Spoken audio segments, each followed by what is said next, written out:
మొత్తానికి ఎవరి love great అంటారు? బాయా? గర్లా? అంటే ఎవ్వరు ఎక్కువ హానెస్ట్ ఉంటారు? హానెస్ట్‌గా ఎక్కువ ఎవరు ఉంటున్నారు. Boy or girl?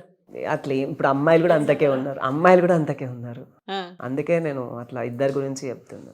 ఓకే. దాని తర్వాత ప్రపోజల్స్ ఏమన్నా వచ్చాయా? చాలా వచ్చినాయి. వచ్చినాయి గానీ నేనేం జోలికి పోలే ఇగ.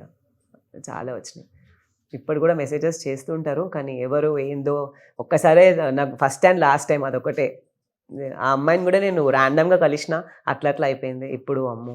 ఆ జోలికి పోదనుకోలే. ఏమన్నా ఉన్నా కూడా ఏమున్నా కూడా ఫ్రెండ్ లెక్క ఉందామా డిస్పర్స్ అయిపోదామా.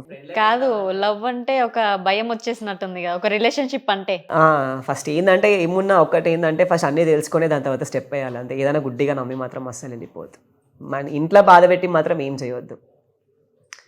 నాకు ఇప్పటినుంచి ఒకటే మమ్మీ వాళ్ళు మనల్ని చిన్నప్పటి నుంచి కానీ ఇంత మంచిగా పెంచిర్రు కదా! అది నువ్వు లవ్ చేసినా, ఏం చేసినా కూడా ఇంట్లో వాళ్ళకి ఇష్టమైతేనే చేయాలి. ఇష్టం లేకుండా ఒప్పించుకొని చేసుకోవాలి గానీ ఇంట్లోకేంచి వెళ్ళిపోవడం మాత్రం అస్సలు సెట్ కాదు. అందుకే మా మమ్మీ వాళ్ళు కూడా వీడు ఎంత బయట తిరిగినా, ఏం చేసినా కూడా ఒక నమ్మకం అయితే ఉంది వీడు వెళ్ళిపోడు అని చెప్పి అనే ధైర్యంతోనే ఉంటారు. ఆ నమ్మకం మనం ఊడగొట్టుకోవద్దు.